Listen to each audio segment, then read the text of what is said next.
All right, here we go, folks. You're on the grease slide now. This is the how-to for Section 1 of your MHG, defining the economic whole under management. This is where you assemble the bare necessities 30,000-foot view of your homestead project in terms of three things. The first is who are the decision makers and what powers of decision do they have? You're also going to decide who has the power of veto and in what areas, and you're also going to talk about how you're going to handle future disagreement productively. Second thing is, what is your resource base? This will include physical and material resources, things like vehicles, tools, and raw materials, as well as non-physical or immaterial resources, such as various forms of social capital. And finally, part three, you're going to look at what money is available to the growth and development of your homestead.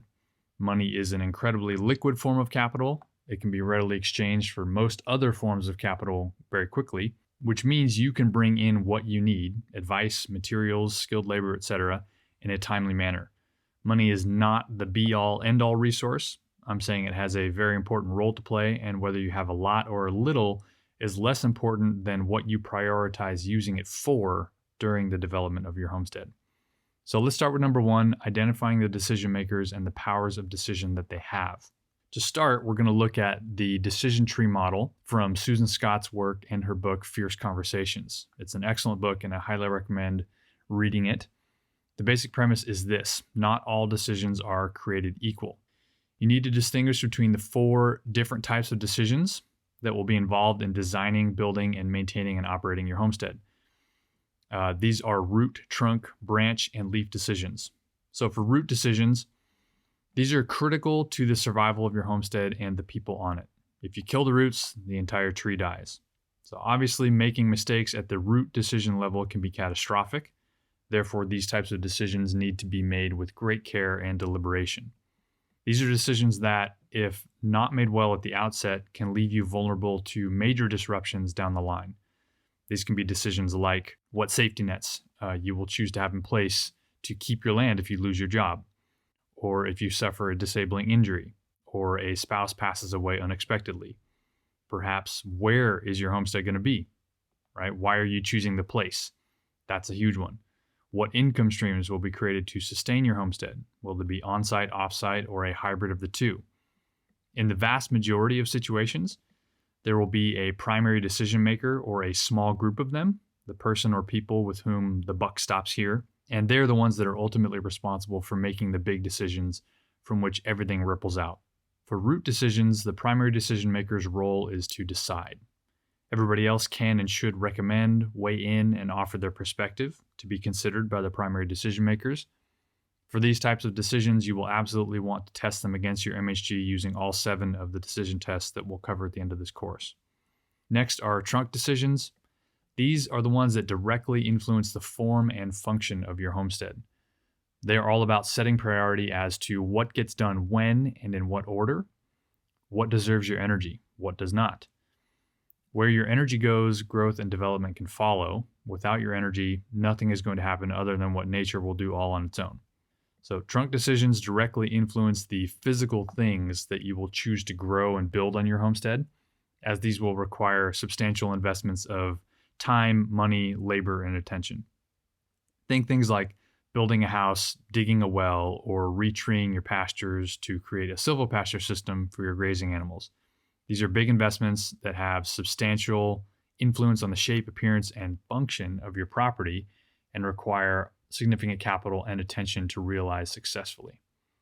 When making trunk decisions, the primary decision maker's role is to either approve or decide. This means that they are soliciting input from all other people with a stake in the decision and potentially asking them to come with a preformed plan for how to proceed, which they can either approve or reject or modify.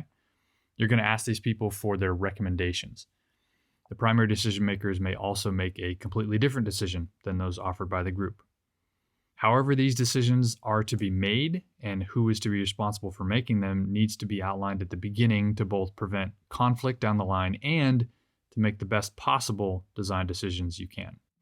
Next up, we have branch decisions. These have to do with things that, if they went away or failed, they aren't, 1, critical to the survival of your homestead, and 2, they don't directly impact the overall direction you are headed.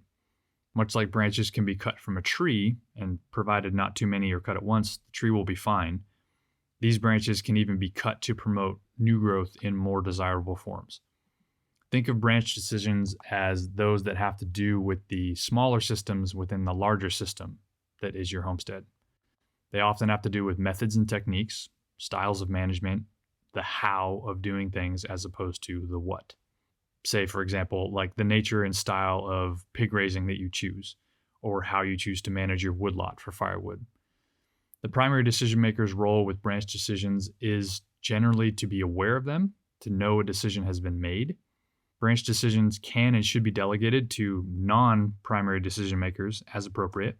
Whoever is responsible for making the decision simply needs to inform everyone of what they've decided to make sure that everyone stays on the same page. And finally, we get down to leaf decisions. Leaf decisions are those smaller, everyday decisions often involved with operating the systems in place on your homestead. You make the decision and act on it. There's no need to assemble a committee. There's no real risk. If leaves fall off a tree, it's not a big deal. They can be regrown. The survival, structure, and overall direction of the tree's growth isn't impacted in a significant way. Mistakes made at the leaf decision level are quick and relatively easy and inexpensive to fix, and they're often some of the best learning experiences you can get. Primary decision makers don't even need to know about leaf decisions, especially during the design phase. Leaf decisions should be delegated out completely. For your MHG, think about who will be making the root and trunk decisions, those that have the most substantive impact on how your homestead ultimately turns out to be and how they're going to be decided. There will be plenty of these, especially during the design phase. Okay, with this decision model in mind, let's go into step 1. You're going to list all the individuals responsible for making decisions regarding the growth and development of your homestead. You're going to ask what level of decision is each person involved with and in what way. Who gets to offer advice? Where does the buck stop and with whom? Who has the power of veto? For what level of decision does that individual hold the power of veto? For example, maybe you have a family member who is a skilled technician. Perhaps they know how to raise catfish and build a functioning fish pond, but their grasp of the whole integrated vision of your homestead is lacking. This person's opinion and input can be solicited for trunk level decisions regarding aquaculture systems, but they shouldn't have the power of veto over root and trunk level decisions. They're better suited to making branch level decisions within their specific area of expertise and informing you of those decisions so you can know how the aquaculture system is being operated. You'll also need to know what is the level of consensus required to approve a decision. So for each decision level, root, trunk, or branch in this case, how does a decision get approved, especially when there is disagreement? So for instance, there may be a trunk level decision that needs to be made, but grandma and grandpa, who aren't paying for the homestead but are critical members of it functioning well, may have reservations with your chosen course of action. How are you going to handle this disagreement to maintain harmony in the family, even though it is ultimately your call what happens? These are very important questions to ask yourself at the beginning. You need to agree on how you'll disagree. Even if you can't answer these questions precisely right now, having these conversations and posing these questions to all the people who have a stake in your homestead's success now, at the start of your design process, to at least introduce these ideas into everyone's thinking and to establish some healthy patterns of dialogue is absolutely critical to long-term success. Understand that disagreement is a necessary part of the design process.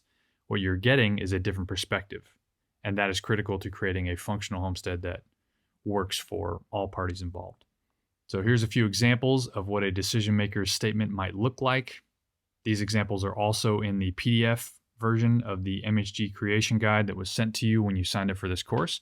So you can reference them offline using that if you like, or you can pause the video here to read them. With that, let's move into part 2 of section 1, where you define your resource base. This step is pretty darn simple and may seem obvious, but you'd be surprised at how often homesteads or parts of homesteads get designed and operated without being firmly grounded in the reality of what resources are available to them. The resources that you need to list will include things that are both material and immaterial. Material things are rather obvious: lumber, garden tools, vehicles, seeds, rocks, clay, piping, wiring, etc. You get the picture, and anything you can put your hands on and touch. Immaterial things include non-physical resources like experiential capital, which you could think of as muscle memory, knowledge from doing, intellectual capital. This can be book knowledge or ideas, expert opinions. And then I like to add in a third category there of wisdom, which is usually a combination of experience and knowledge. And these different immaterial forms of capital, immaterial resources, they can be held by you or others with whom you're in close relationship. So determining the type, proximity, and when relevant, approximate quantity of these resources available to you will help ground your homestead design in what is feasible to implement and manage. Your action step is to list the resources available to aid in implementing your decisions and realizing successful outcomes. You want to list the material and immaterial resources that you can access. You don't need to own the physical resources, but they must be available to you in some reasonably accessible way. Same goes for the immaterial or non-physical resources. And again, only a very general list is necessary. So here's a few examples. Again, these are also in the PDF MHG creation guide. Remember that these don't need to be a super highly detailed accounting of every tool in your workshop or every personal contact that you think might have a valuable skill. Simply writing my tools or my community contacts will suffice. Okay, 2 down, 1 to go. Part 3 of section 1 is where you define what financial capital resources are available to your homestead design and development. So why, you might ask, are we devoting an entire step just to looking at financial resources? Isn't money an immaterial resource that we could have discussed in the prior step? Yes, it does fit in that category. However, it does deserve its own special focus here. Whether we would wish it or not, money is a central piece of life this day and age for many of us. And the goal of your MHG is to firmly anchor your design in the reality of your time and place. There's no point in designing your homestead as if you had a blue sky budget when in fact you're working with financial capital constraints, as I imagine anyone taking this course is. So the reason we break money out on its own is because it's one, the most liquid of the many forms of capital available to you. And it will very likely play a significant role in your homestead's development. It's highly convertible, right? It's a shapeshifter. It's very easy to convert money into other forms of capital. Need to buy some trees to start your food forest, or get more chickens for your egg production, or acquire some materials for constructing your home. You need to pay for someone's expert knowledge or labor. Chances are you can exchange your money very easily for all of these things. Money is also really fast. It has incredibly low friction, and that is tremendously valuable. We aren't going to lose ourselves in the weeds right now of what is money and what isn't here, or any of the multitude of deficiencies of our modern monetary system. But in this case, if it looks, moves, and quacks like a duck, we're calling it a duck for the purposes of this exercise. So your action step is to make a preliminary list of the various types of financial capital available to your homestead project. Not all amounts can or need to be quantified. So this does not need to be super detailed, right? I don't need a spreadsheet with like line items and exact numbers. Just think liquid savings, pension incomes, lines of credit, business cash flow, other things like that. You can list it in a few sentences or a few bullet points, whatever flows best for you. It does not need to be super detailed. So a few more examples right here. Again, there's more of these in the PDF MHG creation guide that you downloaded at the start of the course. So feel free to stop the video here and read these or reference those in the PDF. Okay, that is step 1 of your MHG. You should have 3 short statements defining the following. 1, who the decision makers are, what powers they have, what levels of decision they are responsible for making, and how you will handle future disagreement.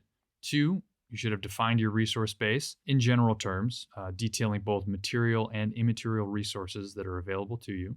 And 3, you should have taken a high-level look at the various forms and quantities of financial capital available to you. You can reference page 18 of the PDF MHG creation guide, where there's an example of a completed section 1 with all 3 parts combined into a single paragraph. Okay, guys, next up is section 2, where you'll be writing your quality of life statement. This is the magnetized needle on your compass. If there was one thing I'd recommend any would-be homesteader to do, it would be to write a clear, compelling quality of life statement. This is an incredibly powerful divining rod to help you navigate your homestead design and development process in alignment with those things that are most important to you. So fair warning, this part can be hard, especially if you haven't done a lot of introspective self-examination type work before. Get ready to have some honest, soul-searching conversations with yourself and the people that are close to you. Okay, let's get to it. I'll see you in the next video.